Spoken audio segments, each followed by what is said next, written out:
Assalamu alaikum warahmatullahi ta'ala wa barakatu. Masu kallon a wannan tasha tamu ta wata rayuwa Hausa TV, kamar yadda muka saba kawo muku mawaka masu waƙar Hausa da kuma kasidu da kuma tattauna da muke a jaruman Kannywood. To yau ma ga ɗaya daga cikin masu shirya kasida wato teban annabi sallallahu alaihi wa sallam. Yanzu za mu gabatar muku da shi domin ya gaya muku sunansa. Assalamu alaikum. Alaikum salam wa rahmatullah. Yanzu za ka gaya masu kallon mu sunanka. To, assalamu alaikum wa rahmatullah wa barakatuhu, al'umman musulmi masoya manzon Allah sallallahu alaihi wasallam. Sunana Musa Muhammad, wanda aka fi sani da Musa Dan Baiwa. To, Malam Musa Dan Baiwa, shin me ya janyo ra'ayinka ka fara waka ko in ce kasida? To, na'am. Abin da ya janyo hankalina ko kuma ra'ayina na fara kasidar manzon Allah sallallahu alaihi wasallam shine kaunar manzon Allah. A san da naji kaunar manzon Allah ba abin da nake yi in ji zuciyata ta gamsu irin in yi wa annabi baiti. Shi yake sani yake janyo hankalina akan in yi wa manzon Allah yawwa, wannan shi ya sa ni yaban manzon Allah. To shin idan kana wannan kasida, shin wani irin nishadi kake ji a cikin zuciyarka? Gaskiya irin nishadin da nake ji a zuciyata shine irin nishadin da bana samun irinsa inda ina yaban manzon Allah. Babu wani nishadi da nake yi a zuciyata da ya fi shi. To a yanzu ka yi waƙoƙi kamar guda nawa kenan? To akalla ba kasara ba, saboda yanayin ka aikariya ko ba haka bane ba, tunda abin an jima ana yi. A bar shi ina da kasida kamar guda 70. Guda 70? Na'am. Akwai matsayin da 'yan masu waka suke so su kai.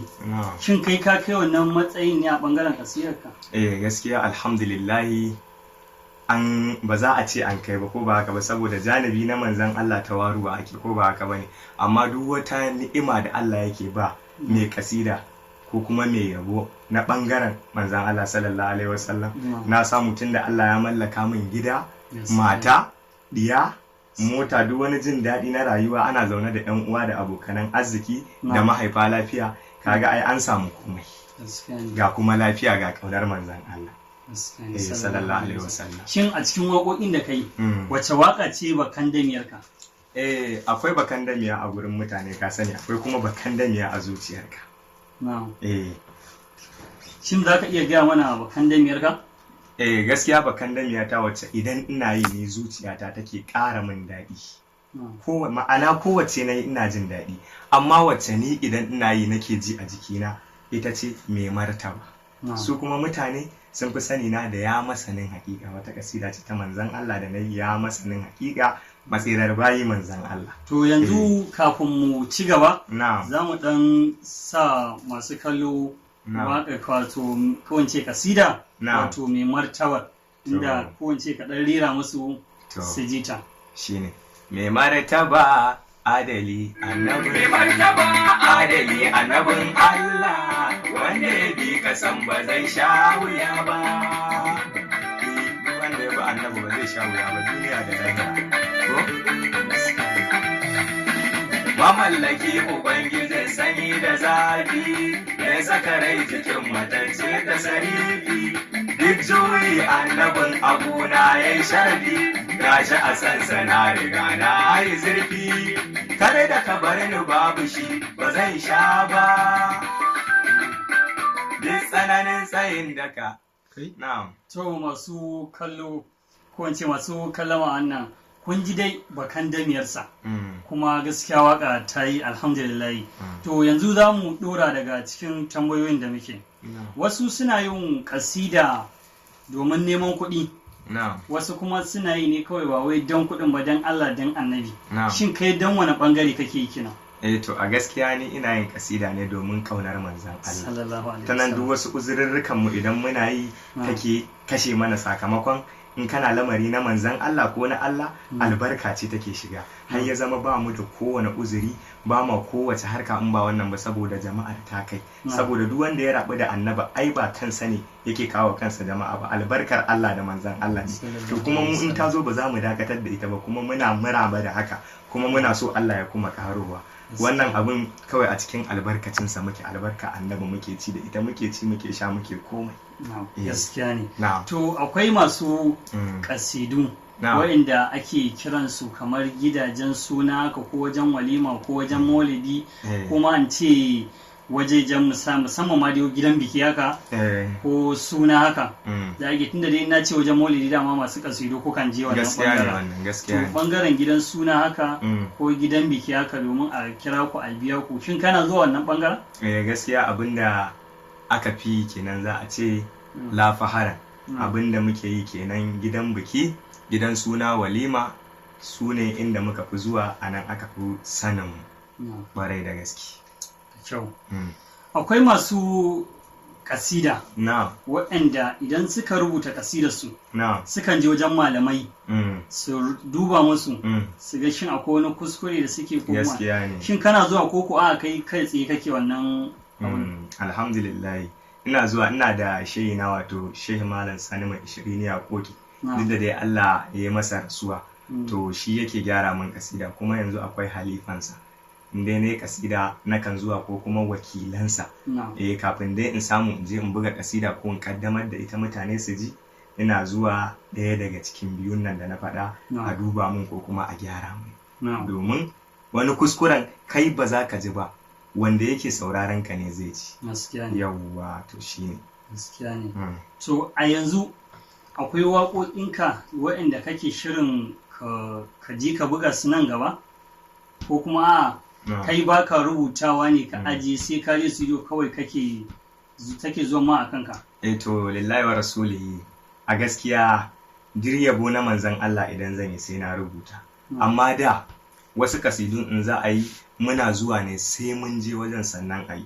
To amma ni saboda sanda nake wa manzon Allah da kuma ina so in masa abu mai kyau, sai na rubuta, saboda sai ka rubuta ai zaka samu damar zuwa a gyara maka. To shi kuma lamari na annabi ba a yi da ka, amma banda haka za mu iya zuwa, Allah ya hore ilhamar da za a je a yi ataki, amma dai ba a haka rubutawa ake. Ƙwarai da gaske. To da kamar wani lokaci kenan kake rubuta? Misali akwai wanda za su rubuta kasida, wani ya zaɓa da safe ko da rana ko da yamma ko da daddare, wani ma sai cikin dare. Gaskiya ne. Shin kai da wani lokaci ka fi jin daɗin rubuta kasida? A gaskiya kowane lokaci ina jin daɗi, amma ba kamar da asuba. Ina idar da sallar asuba, to anan zan ji baiti tamkar wahayi ake mun, duk da wahayin ne, to zan ji dai suna zuba fiye da ragowar lokutan da asuba na fi jin daɗi. Ƙwarai da gaske. To sannan kuma tambaya ta kusan ƙarshe, idan wasu suna yin kasida ko wanda suke buɗe studio tasu ta kansu, shin kana da studio ne taka ta kanka ko a kuɗinka kake fitowa ka je wata studio ɗin ka buga? Alhamdulillah kuɗi na nake fitarwa in je in bada a buga min kasidar annabi, amma yanzu mu ma muna nan muna shiri za mu buɗe tamu alfarman manzan Allah. To Allah Ubangiji ya yarda kuma ya tabbatar. Amin. Saboda shin yanzu a gurguje duba da yanayin lokaci, kamar tambayar da ne maka ta baya da ka ce kuna zuwa gidan biki yaka ko suna, shin idan za a kirawo ka, shin za ka iya gaya masu sauraro lambar wayarka kuma inda kake? Gaskiya ne wannan, zan iya faɗa musu. Ni dai ina garin Kano ko? Yauwa, Kurna babban layi da local government. In ka zo naira da kwabo 'yan ganda sai ka tambayi gidan su Musa dan baiwa, kuma zan iya bada lambar waya kamar yadda ka faɗa, ita ce 080 32 96 56 50. Wannan in dai ka bugo za ka same ni direct, ko biki ko suna, duk inda kake so a je maka a duniya. Darajar manzan Allah za mu taka mu je mu maka yaban annabi sallallahu alaihi wasallam. So a gurguje idan aka kirawo ka, duba da yanayin kuma su kasida, ba ku cika daukan bako kuma lamba ba. Gaskiya ne. Ya kenan za ta kai idan wani mutum yana kirawo ku? Insha Allah in dai ba yanayi na majalisi ake yi ba, darajar annabi ina kokarin in daga waya, kuma ina uzuri mafiya kusanci da ni in zan shiga uzurin ina ba su wayar su daga min su ji lalle me ake nufi, kuma ina bin namba in dai an yi magana ta fahimta da wanda ya faɗa mini.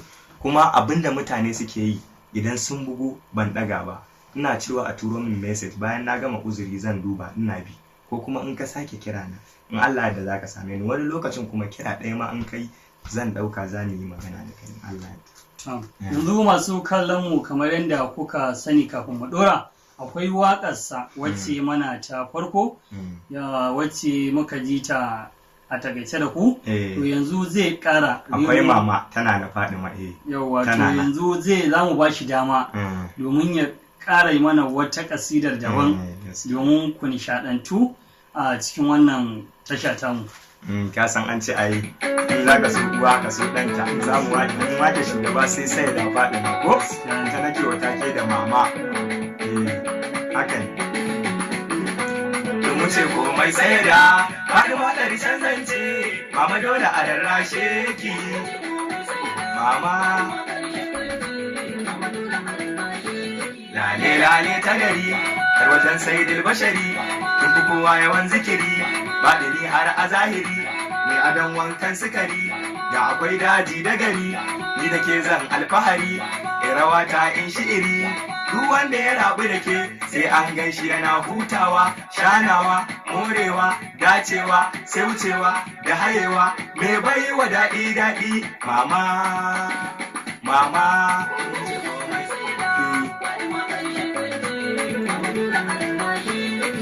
baki saurare ni ba dan ba kya ji na ba kar a ce na kauce turba ni ba sharifi ne ba so hanna ganin laifi ne ba dan ba gane wani zance an ji ba za a ki mun uzuri ba ta zartar Allah ya bi kun ga tana iya canza mataki.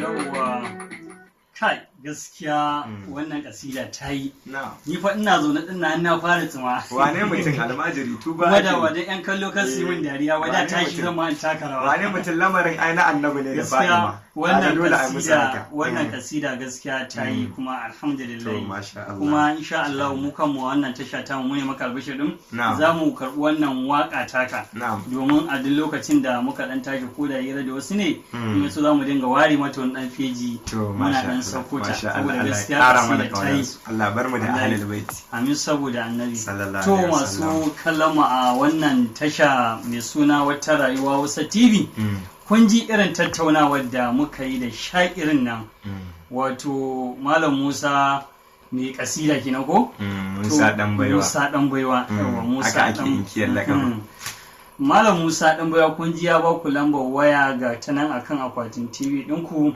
idan za ku neme shi a kowane lokaci kuma a kowace rana ƙofar safa a buɗe take. Domin zai zo domin ya taya ku farin ciki ko suna ko biki saboda annabi wannan tasha tamu a kowane lokaci insha Allah. Za mu ƙara zagayowa a wajen Malam Musa ɗan baiwa nan gaba kaɗan. Domin idan ya ƙara sako wasu ƙasidun a kowane lokaci za ku ƙara ganin mu tare da shi. Malam Musa ɗan baiwa za ka yi wa masu kallo sallama. To masoya manzan Allah da duk duniya ga baki ɗaya ina muku fatan alkhairi mu ƙara rike annabi da kyau shine wasiyar da zan yi. Allah ya bar mu da manzan Allah, Allah ya haɗa mu da annabi, Allah ya bar mu da shi jin mu da ganin mu. Salamu alaikum. To masu kallo yanzu za mu rufe a wannan bangare amma kafin mu rufe za mu rufe muku da waƙar Malam Musa ɗan baiwa domin mu ba ku kuma ku ɗan ƙara nishaɗantuwa. Malam Musa ɗan baiwa muna godiya Allah saka da masha. Salamu alaikum. Godiya nake.